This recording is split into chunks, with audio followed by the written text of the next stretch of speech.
नमस्कार जय जगन्नाथ आशा करছি ଆପଣମାନେ ବହୁତ ଭଲରେ ଥିବେ ମୁଁ ମଧ୍ୟ ବହୁତ ଭଲରେ ଅଛି। କ'ଣ କହିବି ମାଆଙ୍କର ଦେହ ଖରାପ ତ ଦେହ ଖରାପ କହିବି ତ ସିନା ନିଶ୍ଚିନ୍ତ ଭାବରେ କହିବି କାହିଁକିନା ତାଙ୍କର ଝାଡ଼ା ପରିସ୍ରା ବନ୍ଦ ହେଇଯାଇଥିଲା 2 ଦିନ ହେବ। ତ ମୁଁ ବି ବହୁତ ବ୍ୟସ୍ତ ହେଇଯାଇଥିଲି ଯେତିକି ପେସେଣ୍ଟ ବ୍ୟସ୍ତ ହେଉନଥାନ୍ତି ମୁଁ ସେତିକି ବ୍ୟସ୍ତ ହେଉଥିଲି। ତ ସେଥିପାଇଁ ଗତକାଲି ଆସିଥିଲେ ମେଡ଼ିକାଲକୁ ତ ଗତକାଲି ଖାଲି ଜଷ୍ଟ ୟୁରିନ୍ ଯେହେତୁ ଯାଉନଥିଲା ସେଥିପାଇଁ ପାଇପ୍ ଲଗାଇ ଦେଇଥିଲି ଟେଷ୍ଟ ହେଇନଥିଲା। ବର୍ତ୍ତମାନ ଆମେ ଆସିଛୁ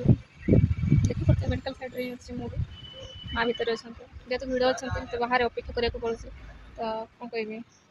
ଡକ୍ଟରଙ୍କୁ ଦେଖେଇଲୁ କହିଲେ ଠିକ୍ ଠାକ୍ ଅଛି କିଛି ନାହିଁ ଚଳିବ ବଟ୍ ଆପଣ ଯାଇକି ହିମୋଗ୍ଲୋବିନ୍ ଟେଷ୍ଟ କରନ୍ତୁ ଏବଂ RBS ଟେଷ୍ଟ କରନ୍ତୁ କ'ଣ ବାହାରୁଛି ସେଇ ଅନୁସାରେ ଆପଣଙ୍କୁ ମେଡ଼ିସିନ୍ ପ୍ରୋଭାଇଡ଼ କରିବେ। ତ ଭିଡ଼ ଯେହେତୁ ଅଛନ୍ତି ମେଡ଼ିକାଲ ଭିତରେ ସେଥିପାଇଁ ୱେଟ୍ କରିବାକୁ ପଡ଼ୁଛି କାହିଁକିନା ସଣ୍ଡେ ଫିର୍ ବି ଲୋକମାନେ ଆସୁଛନ୍ତି ଯେହେତୁ ଦେହ ଖରାପ କେତେବେଳେ କାହାର ହେଉଛି ନା ତ ସମସ୍ତେ ଆସିଛନ୍ତି କାହିଁକିନା ଇଏ ହେଉଛି ଆମର ଭାଇଆ ଯେଉଁଟାକି ଭାଇଆର ଗୋଟେ ମେଡ଼ିକାଲ ଅଛି ତ ପ୍ରାୟ ସମସ୍ତ ଲୋକମାନେ ଏଇ ମେଡ଼ିକାଲକୁ ହିଁ ଆସନ୍ତି ଯଦି ବେଶୀ କିଛି ଅସୁବିଧା ତ ହୁଏ ତାହେଲେ ଯାଆନ୍ତି ଯେମିତିକି କେଉଁଝର କଟକ ଭୁବନେଶ୍ୱର ଏଇଭଳିଆ ଜାଗାକୁ ଯାଆନ୍ତି। ବେଶୀ ଯଦି ସିରିୟସ୍ ହେଇନଥିବ ତାହେଲେ ଏଇ ମେଡ଼ିକାଲକୁ ହିଁ ଆମେ ଆସୁ କାହିଁକିନା ଇଏ ହେଉଛି ଆମ ଗାଁର ସମଥିଙ୍ଗ ହେବ ବେଶୀ ଦୂର ହେବନି ସମଥିଙ୍ଗ 10 କିଲୋମିଟର ପ୍ରାୟ ସେ ଭିତରେ ପଡ଼େ। ତ କିଛି ସମୟ ଆମେ ବି ୱେଟ୍ କରିନେବା ଦେଖିବା ପ୍ରେସ୍କ୍ରିପ୍ସନ୍ ତ ଧରିଛି ଟେଷ୍ଟ କଲେ ସାରିଲା ପରେ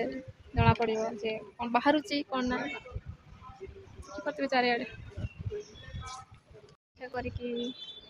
ବହୁତ ସମୟ ପରେ ରିପୋର୍ଟ ଆସିଲା କିନ୍ତୁ ଟିକେ ବହୁତ ହେଇଯାଇଛି ତ କ'ଣ କରିବା ପିରିୟଡ଼୍ସଟା ବହୁତ କଣ୍ଟିନ୍ୟୁ ହେଇଯାଇଛି ମନ୍ଥଲି ଯେମିତିକି 15 ଦିନରୁ 30 ଦିନ ହେଇଯିବ ତ ଏଇଠି ହେବ ନାହିଁ ବୋଲି କହିଲେ ରିପୋର୍ଟ ଆସିଲା ଦେଖିବା କରନ୍ତି ଯିବା ମେଡ଼ିକାଲକୁ ରିଫରେନ୍ସ କରୁଛନ୍ତି ଯିବା ସିଆଡ଼କୁ କାହିଁକିନା ବ୍ଲଡ଼ ବହୁତ ସର୍ଟେଜ୍ ଅଛି ବ୍ଲଡ଼ ଦେବାକୁ ପଡ଼ିବ ତ ଯିବା ମେଡ଼ିକାଲରେ ବୁଝିବା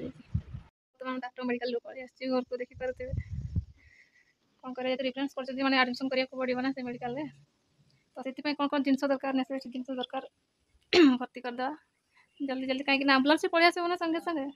ଦେଖିପାରୁଥିବ କେତେ ଖରା ହେଇଛି ଦେଖନ୍ତୁ ଆଉ ଏଇଭଳିଆ ମାନେ ଖରାରେ ମାନେ କେମିତି ହଇରାଣ ହେଉଛି ମାନେ ମୁଣ୍ଡ କାମ କରୁନି କ'ଣ କରିବା ଦିମାଗ ମେ କ'ଣ କହିବି କିଛି ପଶୁନାହିଁ ଆଜ୍ଞା ଦେଖିପାରୁଥିବେ ଖରାରେ ମାନେ ଘାଣ୍ଟି ଘୋଡ଼େଇ ହେଇକି ମାନେ କ'ଣ କରିବା ଜଣେ ପେସେଣ୍ଟ ଥିବ ଘରେ ତାକୁ କେମିତି କ'ଣ କରିବ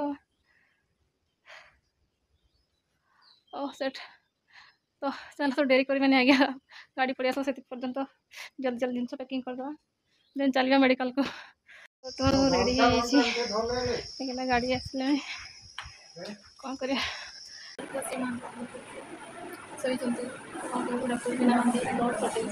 ପୁରା ୱିକ୍ ହେଇଯାଇଛନ୍ତି ବ୍ଲଡ଼ ସର୍ଟେଜ୍ ବ୍ଲଡ଼ଟା ପୁରା ପିଙ୍କ୍ ବ୍ଲଡ଼ ପୁରା ପାଣି ଯାଉଛି ଡକ୍ଟର ଆସିନାହାନ୍ତି ଏବେ ବ୍ଲଡ଼ ବନ୍ଦ ହେଇଛି ମୋତେ ଟାଇମ୍ ହେଇନି ସେ ଖୋଲିବା ବନ୍ଦ ଏକ୍ସଚେଞ୍ଜ କରାହେବ ତ ସେଇଟା ବି ମୁଁ ଜାଣିନାହିଁ ତ ଏକ୍ସଚେଞ୍ଜ କରିବା ପାଇଁ କହିଲେ ଦେଖିବା ନିଜ ଦେଖିବା କାହିଁକି ମାଆକୁ ବର୍ଷ ଦେବି ସେଥିପାଇଁ କେତେ ଦିନ ଏକ୍ସଚେଞ୍ଜ ମାଆକୁ ଦିଆହେବ କ'ଣ କରିବି ଦେଖିପାରୁଥିବେ ପୁରା ସନ୍ଧ୍ୟା ହେଇଯାଇଛି ତ କ'ଣ କରିବା ଏତେ ସବୁ ଜିନିଷ ତ ଦେଖେଇ ହେବନି ଭିଡ଼ିଓରେ ବାସ୍ ଯେତିକି ସମ୍ଭବ ବାସ୍ ସେତିକି ଆପଣଙ୍କୁ ଦେଖେଇଛି ମାଆକୁ ତ ଆମେ ଆଡ଼ମିଟ୍ କରିଦେଇଛୁ ମେଡ଼ିକାଲ ସେ ବର୍ତ୍ତମାନ ବେଡ଼୍ରେ ଶୋଇଛନ୍ତି କାହିଁକି ଚଲାବୁଲା କରିପାରୁନାହାନ୍ତି ବେଶୀ ଯେହେତୁ ୱିକ୍ ହେଇଯାଇଛି ଚଲାବୁଲା କରିପାରୁନାହାନ୍ତି ତ ଖିଆପିଆ କରିଛନ୍ତି ସେମିତି ବାସ୍ ଫଳମୂଳ ଖାଇ ତ ନାହାନ୍ତି କିନ୍ତୁ କିଛି ତ ଖାଇଛନ୍ତି ସେ ତ ଯେଉଁଟାକି ମାନେ ବ୍ଲଡ଼ ସର୍ଟେଜ୍ ତ ବ୍ଲଡ଼ ଦିଆହେବା ପାଇଁ ବର୍ତ୍ତମାନ ଲୋକ ଖୋଜାଯାଉଛି ଆମ ପରିବାର ଭିତରେ ଯଦି କାହାର ଯଦି ବ୍ଲଡ଼ଟା ମିଶିଯାଏ ତାହେଲେ ତାଙ୍କୁ ଦିଆହେବ ତ ଆଜି ଡକ୍ଟର ଦେବ ବୋଲି କହିଥିଲେ କିନ୍ତୁ ଦେଇନାହାନ୍ତି ଦେଖିବା ଯଦି ମିଶିଯାଏ ଆମର କାହାର ବ୍ଲଡ଼ ଦିଆହେବ ନିଶ୍ଚିତ ଭାବରେ ତାଙ୍କୁ ସବୁ ସେଇ ଭଗବାନଙ୍କ ଯାହା ସେ ଚାହିଁବେ ତାହା ହେବ ତ ଯଦି କିଏ ପୃଥିବୀ ପୃଷ୍ଠରେ ଯଦି କିଏ ଦ୍ୱିତୀୟ ଭଗବାନ ଅଛନ୍ତି ସିଏ ତାହେଲେ ହେଉଛନ୍ତି ଡକ୍ଟର ସେହି ସମସ୍ତଙ୍କୁ ଭଲ କରିପାରିବେ ଯଦି ବି କିଏ ଦ୍ୱିତୀୟ ମା ଅଛନ୍ତି ପୃଥିବୀ ପୃଷ୍ଠରେ ସିଏ ହେଉଛନ୍ତି ନର୍ସ ଯିଏକି ଜନ୍ମ କରୁଛି ସିଏ ହେଉଛନ୍ତି ପ୍ରଥମ ମା ଦ୍ୱିତୀୟ ମା ହେଉଛନ୍ତି ନର୍ସ ତ ତାଙ୍କ ଉପରେ ଭରସା ଏବଂ ବିଶ୍ୱାସ ଅଛି ନିଶ୍ଚିତ ଭାବରେ ମୋ ମା ଭଲ ହେଇଯିବେ ବୋଲି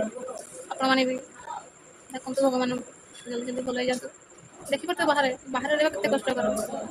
ତ ଆଜି ପାଇଁ ଏତିକି କାହିଁକିନା ମୋ ମନ ବି ଭଲ ନାହିଁ ଏତେ ସାରା ଜିନିଷ ଆପଣମାନଙ୍କୁ କହିବି କିଛି ଦେଖେଇବି ତ ସେସବୁ ଜିନିଷ ସମ୍ଭବ ହେଇପାରୁନାହିଁ ମୋ ପକ୍ଷେ ତ ଆପଣମାନେ ମୋତେ କ୍ଷମା କରିଦେବେ ଯଦି କିଛି ଭୁଲ କରିଦେଇଛି ତ ସେଥିପାଇଁ ସରି ତ ପୁଣି ଥରେ ଦେଖା ହେବ ନେକ୍ସଟ ବ୍ଲଗ୍ରେ ଆଜି ପାଇଁ ଏତିକି ଥାଉ ଜୟ ହିନ୍ଦ ବନ୍ଦେ ମାତରମ୍।